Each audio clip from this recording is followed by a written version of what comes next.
When I walked into my barn and saw a 40-foot camper juiced up to my workshop outlet, I didn't just see a leech. I saw the exact moment that would ruin an entire summer vacation. And yeah, her drone hadn't even shown up yet. You might be wondering, wait, what? How do you even pull that off legally? And how does she not notice? Exactly. That was what I was wondering too, standing there in my work boots, still holding a bag of chicken feed, staring at an orange extension cord slithering across my property like it paid rent. It was a hot July afternoon. I had just gotten back from the feed store when I noticed something was off. The air conditioner in my workshop wasn't running. The radio was silent. The welding rig completely dead. At first, I figured a fuse might have blown. Then I saw the cord. It ran from my barn, across the field, through a hedge I had specifically asked the HOA not to trim for privacy reasons, and plugged straight into the power port of a massive white and pink monstrosity of a camper parked just behind Elisa's fence line. I didn't recognize the model, but it was the kind that probably had marble countertops, a rainfall shower bigger than my entire bathroom, and enough power draw to brown out half the county. I stood there, mouth ajar, trying to wrap my head around the sheer audacity of someone who thought this was acceptable. And, of course, it was Elise. Let me back up. Elise is the HOA president, self-appointed guardian of suburban virtue. She lives 3 doors down. She's the kind of person who writes handwritten notes to neighbors because texts are too informal. Once tried to get my rooster banned because he crows with attitude. Her idea of fun? Filing violation notices for non-regulation holiday decorations. I'd mostly flown under her radar, kept my yard tidy, paid my dues, minded my business. But apparently, having a working barn and functioning workshop was a step too far into the Wild West for Elise's tastes. I followed the cord. It was thick, industrial grade, not the kind you use for a weed whacker.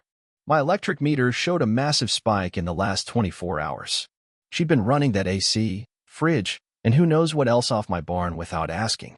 No note. No call. No knock. Most people would have stormed over, unplugged it all, and raised hell. But I'm not most people. I'm patient, petty, and worst of all, creative. I unplugged the cord, quietly and carefully, then went inside, poured a sweet tea, and sat at my workbench to think. Step 1 was documentation. Photos from every angle, the cord, the outlet, the meter. Then I pulled up security footage from the camera over my barn door. There she was, plain as day, sneaking around the fence at dusk, plugging into my outlet like it was a community charger. This wasn't an accident. It was a decision. The next morning, I called Trent, my buddy, an electrician with a dark sense of humor and a love for harmless pranks. I asked, "Can you help me legally make someone regret using my outlet?" He laughed. Sparks? Smoke? Or full-on meltdown? Somewhere between didn't work and cost $1,500 in repairs, I said. Trent got to work. The plan? A decoy outlet with a step-up transformer. It wouldn't hurt anyone. Just fry any electronics dumb enough to plug in. Not dangerous. Just devastating to batteries. Perfectly legal. Trent even threw in a hidden meter to log the usage. 3 days later, the trap was set. I didn't say a word. Just waited. Sure enough, Elise tried again. This time at night. Yoga pants. Headlamp. Total spy mode. She plugged in. The light on the camper's panel flickered on. She nodded, smug. Walked away. Friday, I heard a choking diesel engine. I stepped outside just in time to see Elisa's camper getting loaded onto a tow truck. The driver muttered something about the battery being fried. Said she was lucky the alternator didn't catch fire. Her lake vacation? Canceled. She stormed over the next morning. "Do you know why my camper won't start?" she barked. I shrugged. No idea. But hey, maybe next time. Ask before using someone else's electricity. It was just a cord. You weren't using it. Neither is your camper now. She glared. Couldn't say a word without admitting to trespassing. Stormed off. I thought it was over. 2 days later, I got an HOA violation. Hazardous storage practices in barn. Fire risk. Cute. What she didn't know. My barn's organized like a surgical suite. Labeled, ventilated, fireproof cabinets. Trent helped me install the system. When the inspector came, I gave him the tour. He laughed. Said, "Safest structure on the block." We chatted about grills. I offered him a custom stainless steel plate. He took it. Later that evening, I heard a buzzing noise. A drone. Circling my barn. It flew back to Elisa's deck. She hadn't learned. I called a friend at a local airport. Maintenance guy. Knows FAA rules. She's violating at least 3 ordinances, he said. You could shoot it down. Just make sure it's over your land. Next afternoon, I set up a lawn chair, a cooler, and rested my 12 gauge on my lap. Legal, rural property. Drone flew in. I stood up, aimed, fired. Boom. Plastic. Wires, drone guts everywhere. 30 minutes later, Elise appeared, yelling, "You shot my drone. That was $1,000. Then maybe don't fly it over private land without permission." I filed an FAA report. "Want the serial number?" She paled, stormed off.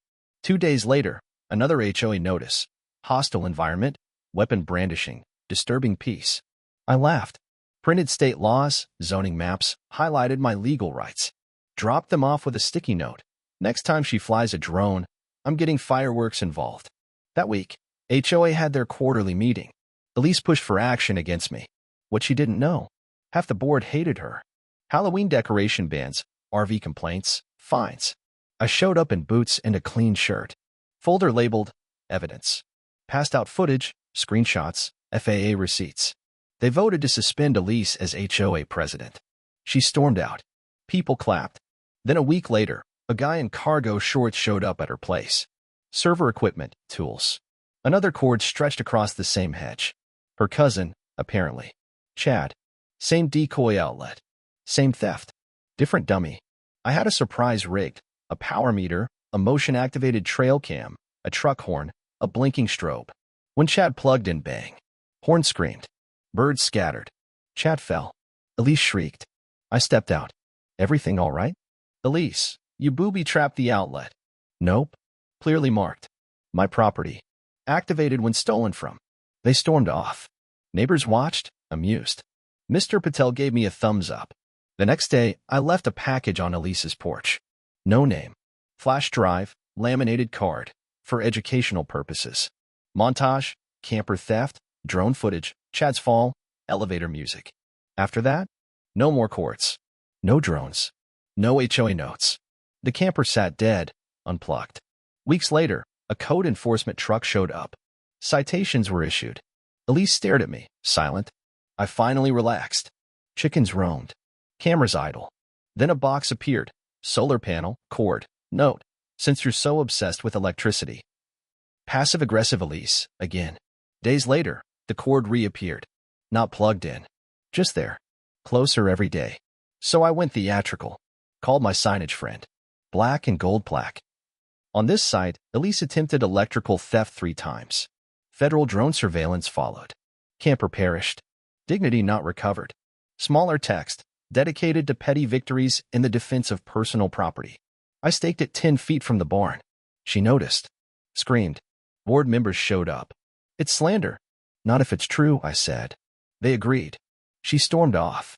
Her house listed quietly a week later. The camper vanished in the night. Lawn overgrown. Elise disappeared like a bad dream. Neighbors took selfies with the plaque. One brought cookies. It wasn't about being a hero. It was about standing your ground. Not letting your home become someone else's playground. Then, one last note arrived. Handwritten. No return address. You may think you won. But people like you always show their true colors. Enjoy your chickens. This isn't over. I read it. Burned it. Went back to my workshop. Started on a new project. A wind-powered scarecrow that waves at passing cars. 2 fingers up. Peace sign. Facing her old driveway. Because sometimes, revenge isn't loud. It's quiet. And a little funny.